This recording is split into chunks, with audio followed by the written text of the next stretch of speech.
हरिओम मंडळी, काल आपण पाहिलं आत्मपूजन, स्वतःला ओळखणं आणि आत्मपूजन करणं, ईश्वरपूजन करणं, शिवपूजन करणं यासाठीचे असणारं ईश्वर उपाख्यान, भगवंतांचं रूप कसं आहे आणि त्याचं पूजन कसं करावं या संदर्भामध्ये वसिष्ठांनी रामाला केलेला उपदेश काल आपण पाहिला. आज जीवट उपाख्यान म्हणून जे उपाख्यान पुढे आलेलं आहे ते आपण पाहणार आहोत. आपण पाहिलं की वासनांचा नाश करायला आपल्याला वसिष्ठांनी सांगितलेलं आहे. आणि हा नाश का करायचा, तर विचित्र वासनांच्यामुळे जीव वेगवेगळ्या प्रकारच्या देहांमध्ये जातो किंवा त्याला वेगवेगळ्या प्रकारचे देह प्राप्त होतात आणि त्या देहांमध्ये असणाऱ्या सगळ्या सुखदुःखांचा त्याला सामना करावा लागतो. हे सांगण्यासाठी हे जीवट उपाख्यान किंवा त्यालाच शतरुद्र उपाख्यान असं म्हणतात.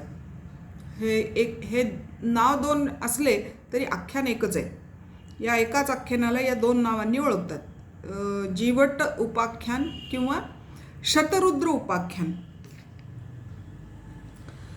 एकदा एक समाधी सिद्ध म्हणजे ज्यांनी समाधीवर विजय मिळवलेला आहे, ज्याला पाहिजे तेव्हा समाधी लावता येते, पाहिजे तेव्हा उतरवता येते, असा समाधी सिद्ध असा एक यती म्हणजे संन्यासी होता. आणि समाधीचा सतत अभ्यास केल्यामुळे त्याचं चित्त शुद्ध झालेलं होतं. शुद्ध चित्ताचा असा तो यती होता. त्यामुळे व्हायचं काय की त्यांनी त्याच्या मनात जे आलं किंवा ज्या गोष्टीचं त्यांनी चिंतन केलं ती गोष्ट त्वरित घडत असे, इतकं त्याचं चित्त शुद्ध झालेलं होतं. एकदा तो असाच समाधीमध्ये असताना, शांत चित्ताने बसलेला असताना त्याची अचानक समाधी उतरते. समाधीमधून बाहेर येतो तो. आणि समाधीमधून बाहेर आल्यावर पहिल्यांदा त्याच्या मनात असा विचार येतो की किंवा त्याला अशी जाणीव होते, असं वाटतं की मी क्षणभर एका सामान्य माणसाच्या, अज्ञानी माणसाच्या चित्तवृत्तीचं अनुकरण करावं असा एक सहज त्याच्या मनामध्ये विचार डोकावतो. आणि तो विचार त्याच्या मनात आल्याबरोबर एका क्षणात त्याचं त्या यतिरूपी देहाशी संबंध संपतो आणि तो जीवट नावाचा एक सामान्य माणूस होतो. त्या नाव सुद्धा कसं दिलंय बघा, जीवट म्हणजे जगणं ज्याच्या हातून सुटत नाही, ज्याला जगणं सोडवत नाही असा अज्ञानी माणूस. अज्ञानी माणसाला जगणं सुटत नाही, तो जीवट असतो. म्हणजे काहीही झालं तरी त्याला जगावंसंच वाटतं, त्याला म्हणतात जीवट. तर असा तो जीवट नावाचा माणूस होतो. आणि अर्थातच ज्ञानाशी संबंध सुटला, त्यामुळे तो सामान्य माणसासारखा जगायला लागतो. मस्त खायचं प्यायचं, काम करायचं, पैसे मिळवायचे, आराम करायचा, ऐश करायची वगैरे वगैरे असं तो जगू लागला. असं त्याचे दिवस जात असताना एक दिवस त्याला गाढ झोप लागते आणि त्याला स्वप्न पडतं.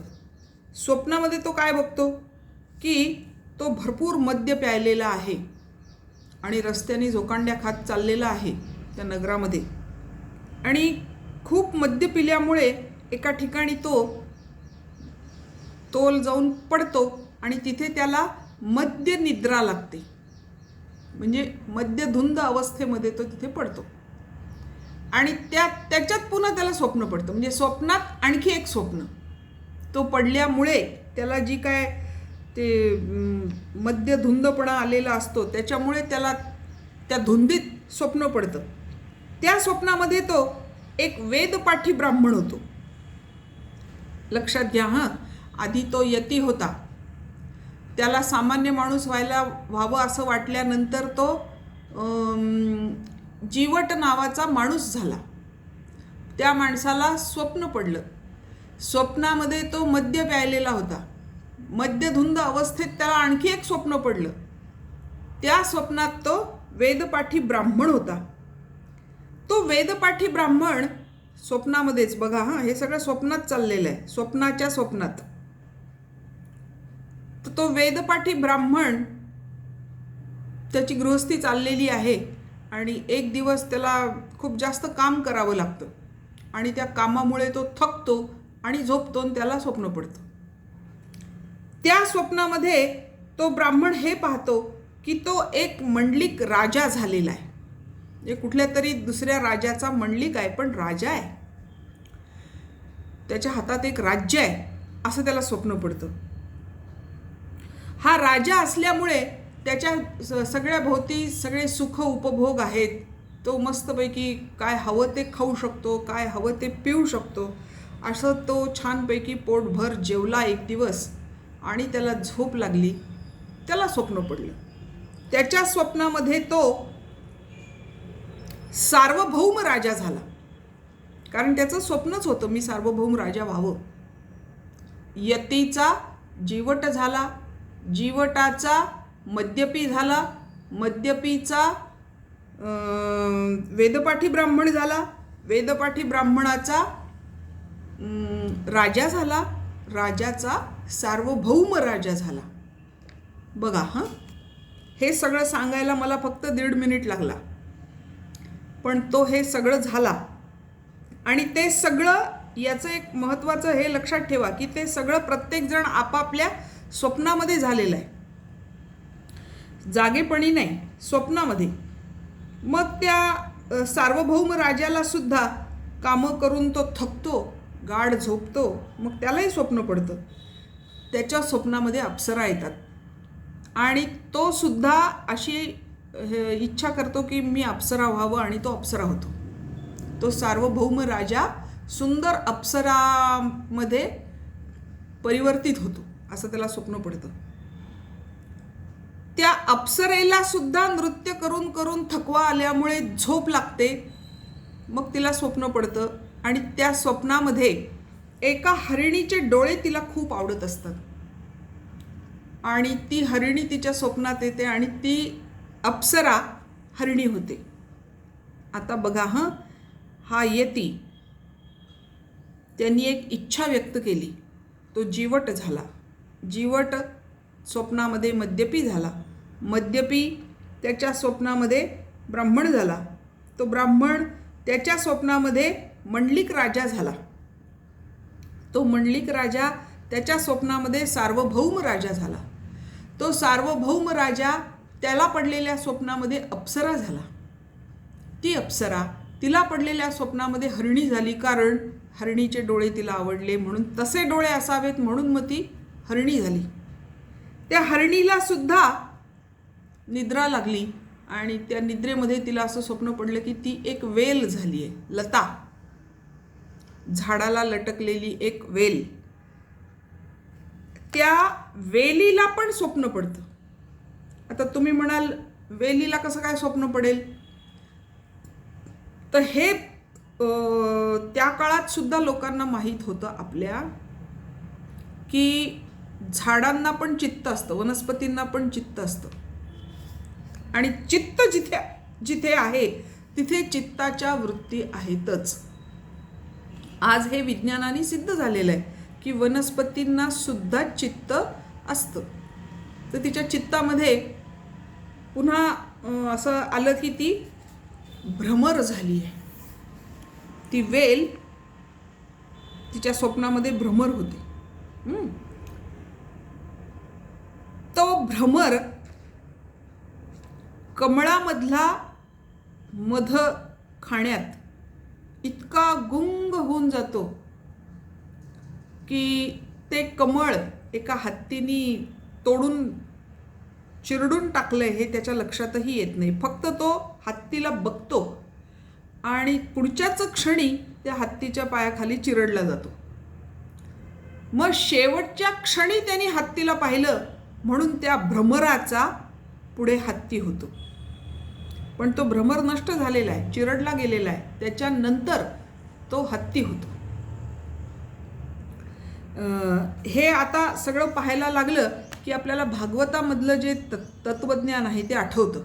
भागवतामध्ये असं तत्वज्ञान सांगितलेलं आहे की अंते मतिही सा गतिही.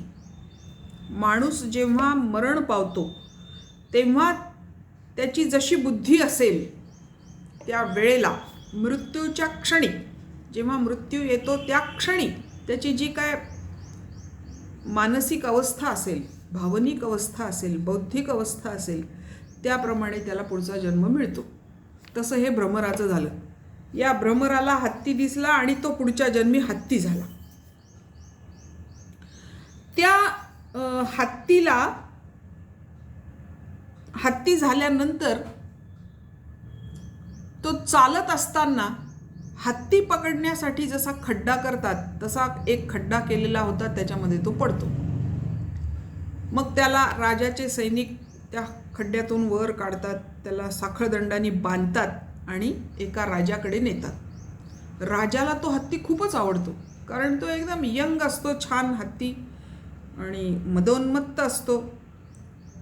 राजाला तो खूप आवडतो. राजा त्याला प्रशिक्षण द्यायला सांगतो, याला युद्धाचं प्रशिक्षण द्या. आणि तो छानपैकी तयार होतो. युद्धामध्ये लढण्यासाठी जसा हत्ती पाहिजे तसा तो तयार होतो हत्ती.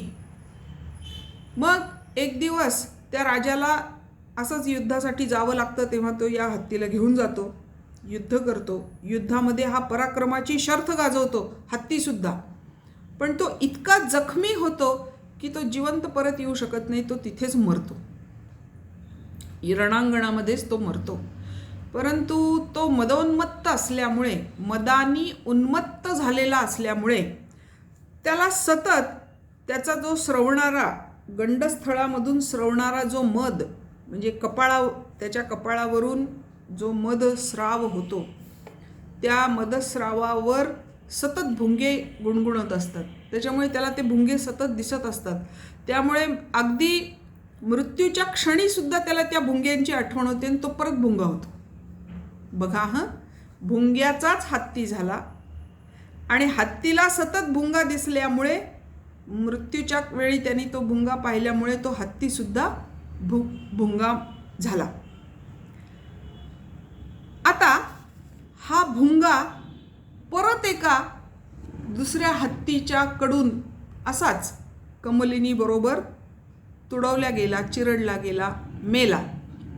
पण त्या सरोवरामध्ये काही कलहंस होते. त्यामुळे त्या भ्रमराच्या मनामध्ये ते कलहंस होते आणि म्हणून तो भ्रमर तिथे मेल्यानंतर कलहंसाच्या रूपात जन्म घेतो. पुढचा जन्म त्याला कलहंसाचा मिळतो. या कलहंसाच्या गराड्यात राहत असतानाच हळूहळू असंच, म्हणजे या जन्मातून त्या जन्मात, या त्या जन्मातून असं तो शेकडो जन्म घेत घेत घेत घेत शेवटी तो ब्रह्मदेवाचं वाहन असलेला हंस होतो. ब्रह्मदेव ज्या हंसावर बसून फिरतात ते पद त्याला मिळतं. ब्रह्मदेवाच्या हंस होण्याचा जन्म त्याला मिळतो. आणि मग ब्रह्मदेवाच्या सान्निध्यात राहिल्यामुळे, ब्रह्मलोकामध्ये राहिल्यामुळे त्याला ज्ञान व्हायला लागतं, तो ज्ञानी व्हायला लागतो. अज्ञानी जीव तो ज्ञानी व्हायला लागतो. आणि एक दिवस ब्रह्मदेवाबरोबर त्याला रुद्रलोकामध्ये जायची संधी मिळते आणि ब्रह्मदेवासोबत तो त्या रुद्रलोकामध्ये जातो. आता रुद्रलोकामध्ये गेल्यानंतर त्या हंसाला असं वाटतं की आपण रुद्र व्हावं आणि त्याला असं नुसतं वाटल्याबरोबर तो रुद्र होतो. मग ते रुद्रलोक म्हणजेच शिवलोक, शंकराच्या आसपासचा तो परिसर, तिथे वावरल्यामुळे, त्या लोकामध्ये, शिवनगरीमध्ये राहिल्यामुळे तो आणखी ज्ञानी होतो, पूर्ण ज्ञानी होतो. आणि त्याला आपले हे मागचे सगळे जन्म दिसतात की मी एक तपाचरण करणारा संन्यासी होतो आणि मग मला एवढे जन्म कसे मिळाले, मी इतक्या योनी कसा फिरलो. त्याला आश्चर्य वाटतं खूप. त्याला सगळं आठवतं ना मागचं, कुठून कुठून कुठपर्यंत आलो.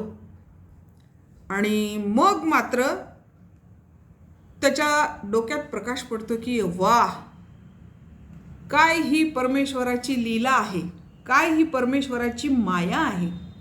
मृगजळासारखी आहे. तिच्या मागे आपण किती धावलो, ती आपल्याला किती खरी वाटली. जी खरी अजिबातच नव्हती अशा त्या मायेच्या मागे आपण किती फिरलो. समाधी सिद्ध यती होतो आणि शेकडो योनी फिरून आता रुद्र झालो. काय परमेश्वराची लीला आहे असं तो म्हणतो. आणि मग हे त्याचे सगळे शेकडो रूप किंवा या शेकडो योनीमधून फिरत फिरत फिरत जात असताना साधारणपणे हजारो वर्ष, अनेक युग, अनेक ऋतू मागे पडतात. आणि त्याला हे रुद्र झाल्यावर लक्षात येतं. तोपर्यंत लक्षात येतच नाही. मग तो ठरवतो की ठीक आहे, मी अज्ञानी जीव म्हणून ज्या ज्या देहामध्ये जन्म घेतला त्या प्रत्येक देहातल्या त्या जीवाला मी ज्ञानी करीन, असा तो निश्चय करतो. पण मग तो पाहतो तर काय, त्या प्रत्येक जीवाला एक तर झोप लागली आहे किंवा मृत्यू आलेला आहे. त्याच्यामुळे ते देह सचेतन नाही आहेत. तर त्यांना ज्ञानी कसं करणार, त्या जीवांना ज्ञानी कसं करणार. मग तो ब्रह्मदेवाच्या मदतीनं त्या सगळ्या जीवांना, म्हणजे कुठून अगदी थेट यतीपासून, यती त्याचा मूळ देह तो यतीचा, त्या यतीला आधी तो सचेतन करतो, ज्ञान देतो. आणि मग क्रमाने पुढच्या सगळ्या देहांना तो ज्ञान देतो. आणि त्यांना सांगतो की तुमचा देहकाल असेपर्यंत, जितके दिवस तुमच्या देहाचा कालावधी आहे तितक्या दिवस तुम्ही ज्ञानी जीवनमुक्त म्हणून जगा. आणि त्यानंतर मी तुम्हाला सगळ्यांना रुद्रलोकामध्ये आणीन. आणि मग तो यती जागा होतो. यतीच्या मागोमाग जीवट वगैरे असे क्रमाने ते सगळे आपापल्या देहाच्या कालानुरूप जगतात. आणि देहपात झाल्यानंतर ते सगळे रुद्ररूपाला प्राप्त होतात. म्हणून त्याला शतरुद्र उपाख्यान असं म्हटलेलं आहे. शेकडो रुद्र तिथे निर्माण होतात म्हणून त्याला शतरुद्र उपाख्यान असंही म्हणतात. आणि ती जीवटाची गोष्ट आहे, जीवट नावाच्या एका अज्ञानी माणसाची गोष्ट आहे म्हणून त्याला जीवट उपाख्यान सुद्धा म्हणतात. म्हणून आपण सर्वसामान्य माणसांनी यातून बोध काय घ्यायचा, तर परमतत्वापासून आपण सगळे भ्रष्ट झालेले असतो. जीव म्हणजे परमतत्वापासून खालच्या लेवलला आलेले असे आपण असतो. परमतत्व आपल्याला लवकर लक्षात येत नाही. ते आपल्यातच आहे हे माहीत असतं. तुझे आहे तुझ पाशी परी तू जागा चुकलाशी, हे कळतं पण वळत नाही. मग ते वळण्यासाठी ही गोष्ट सांगितलेली आहे. हे स्वप्न म्हणजे ॲक्च्युअली त्या व्यक्तीचा मृत्यूच आहे. स्वप्नामध्ये झोप लागणं, झोपेत स्वप्न पडणं असं काही नसतं. झोप लागणं म्हणजे मृत्यू. झोपेनंतर जो देह मिळतो तो पुन्हा जागरण, पुन्हा स्वप्न म्हणजे मृत्यू. हे असं करत करत आपण अनेक योनींमध्ये फिरतो. एका स्वप्नातून दुसऱ्या स्वप्नेत, एका कल्पनेतून दुसऱ्या कल्पनेत, एका भ्रमातून दुसऱ्या भ्रमात फिरत मोक्षप्राप्तीपर्यंत दुःख भोगत राहतो. म्हणून माणसांनी सगळ्यात पहिल्यांदा प्रयत्न कशाचा करायचा, तर आत्मप्राप्तीचा, स्वप्राप्तीचा आणि त्याच्या पूजनाचा. त्याच्यामध्ये खरा आनंद आहे हे सांगण्यासाठी श्रीरामाला वसिष्ठांनी हे जीवटाख्यान किंवा शतरुद्र उपाख्यान सांगितलं. मंडळी, आजचं कथानक इथे संपलं. त्याच्यामुळे आज आपल्याला इथे थांबावंच लागणार आहे. उद्या मात्र सगळ्यांना आवडणारी वेताळाची गोष्ट आहे. वेताळ उपाख्यान असं उपाख्यान आपण उद्या बघणार आहोत. आज मात्र इथेच थांबणार आहोत. हरिओम.